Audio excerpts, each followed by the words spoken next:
오늘 우리에게 주시는 하나님 말씀은 사도행전 9장 1절부터 19절까지의 말씀입니다.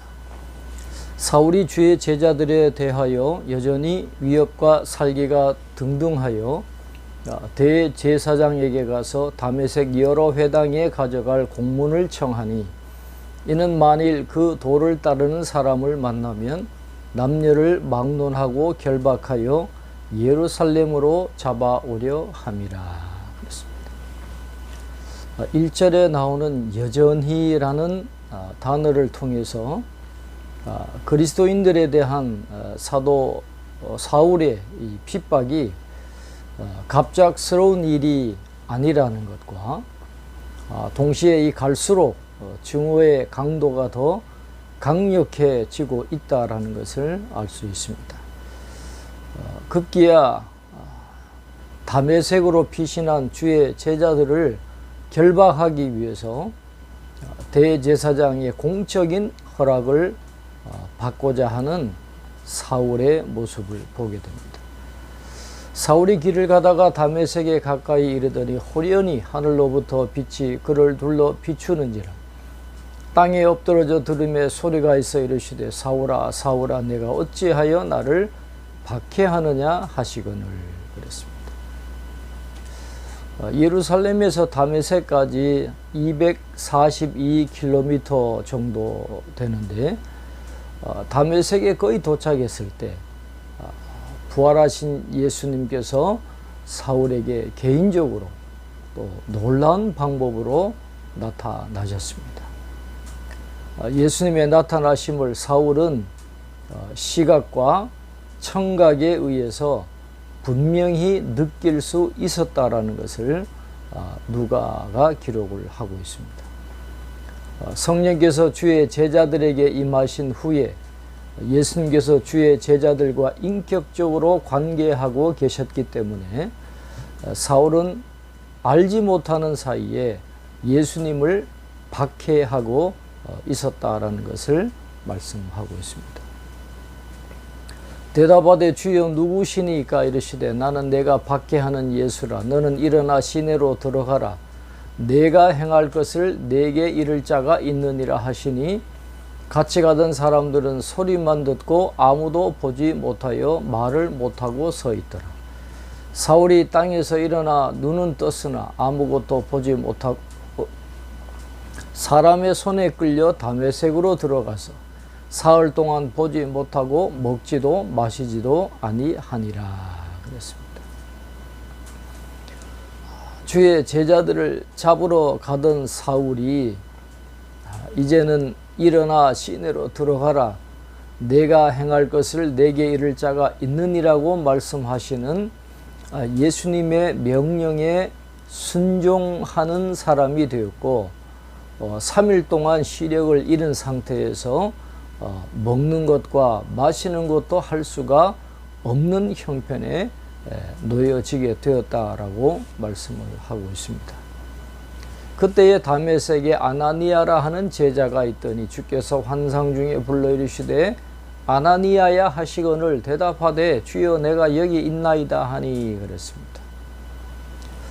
주의 부르심에 사울은 주여 누구시니까 그렇게 대답한 반면에 아나니아는 주여 내가 여기 있나이다 라고 대답했습니다.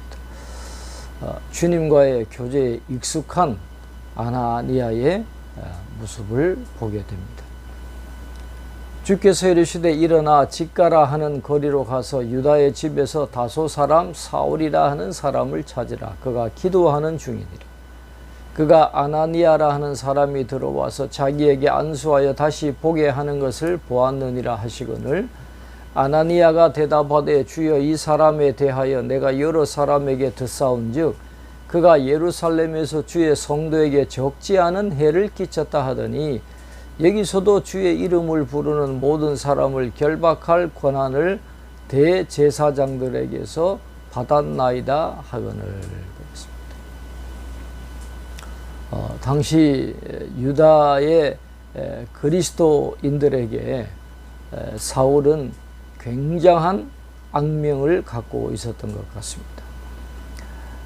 그런 사울에 대해서 도저히 이해할 수 없는 명령을 하시는 주님께 질문을 던지는 아나니아의 모습이 기록이 되어져 있습니다. 주께서 이르시되 가라, 이 사람은 내 이름을 이방인과 임금들과 이스라엘 자손들에게 전하기 위하여 택한 나의 그릇이라. 그가 내 이름을 위하여 얼마나 고난을 받아야 할 것을 내가 그에게 보이리라 하시니. 그랬습니다.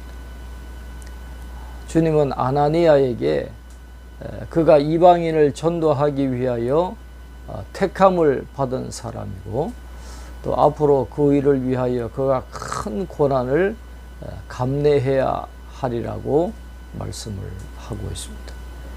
그 말씀대로 전도자 바울이 된 사울은 실제로 전도 여행을 하면서 적지 않은 고난을 받게 된다라는 것을 신약 성경은 우리에게 가르쳐 주고 있습니다. 아나니아가 떠나 그 집에 들어가서 그에게 안수하여 이르되, 형제 사울아, 주 곧 내가 오는 길에서 나타나셨던 예수께서 나를 보내어 너로 다시 보게 하시고 성령으로 충만하게 하신다 하니, 즉시 사울의 눈에서 비늘 같은 것이 벗어져 다시 보게 된지라. 일어나 세례를 받고 음식을 먹음에 강건하여 지니라. 그렇습니다. 아나니아가 유다의 집에 있던 사울을 방문해서 예수님께서 보여주신 환상대로 사울을 위해서 안수하며 기도했을 때 다시 보게 되는 은총을 사울이 받게 되었습니다. 또한 성령으로 충만하게 되는 경험도 했을 것입니다. 세례를 받은 사울은 이제 주의 이름을 부르는 자들의 공동체의 일원이 되었습니다. 핍박하던 자가 교회 일원이 된 것이죠. 사울은 감격적인 식사를 함으로 실질적인 성도의 교제와 형제애를 경험하게 되었습니다. 이제 성령 충만한 사울, 바울로 이름이 바뀌는 그가 이제 사도행전의 남은 부분의 중심 인물이 되어서 땅 끝까지 주의 복음을 전하는 예수의 증인으로 묘사되게 되는 것입니다.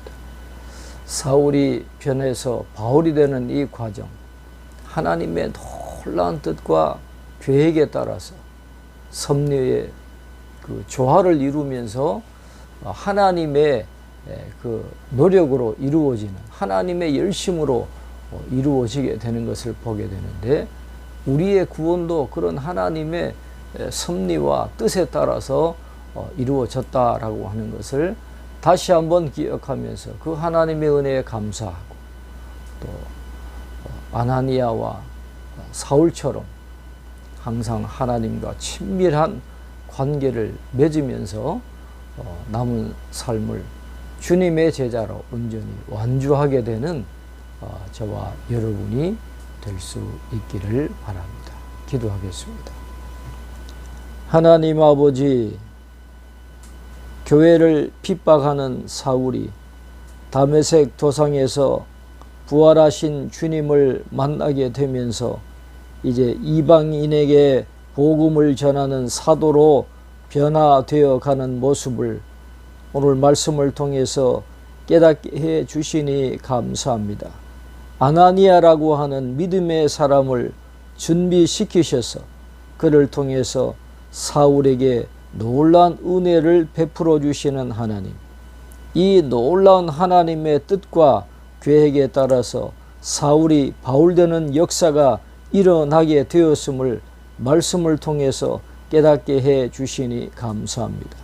우리 한 사람 한 사람 구원하여 주시고 하나님의 자녀 삼아 주시고 교회 일원이 되게 하신 것 다 동일한 하나님의 은혜요 사랑이요 섭리에 의한 것임을 다시 한번 깨닫게 해 주셨사오니 이 은혜에 감사하는 저희들 될 수 있도록 도와주시고 성령을 통해서 우리 안에 임재해 계시는 하나님을 늘 기억하고 하나님과 친밀한 관계를 가지며 하나님의 뜻에 순종하는 온전한 믿음의 삶을 살아갈 수 있는 저희 모두가 될 수 있도록 축복해 주시옵소서.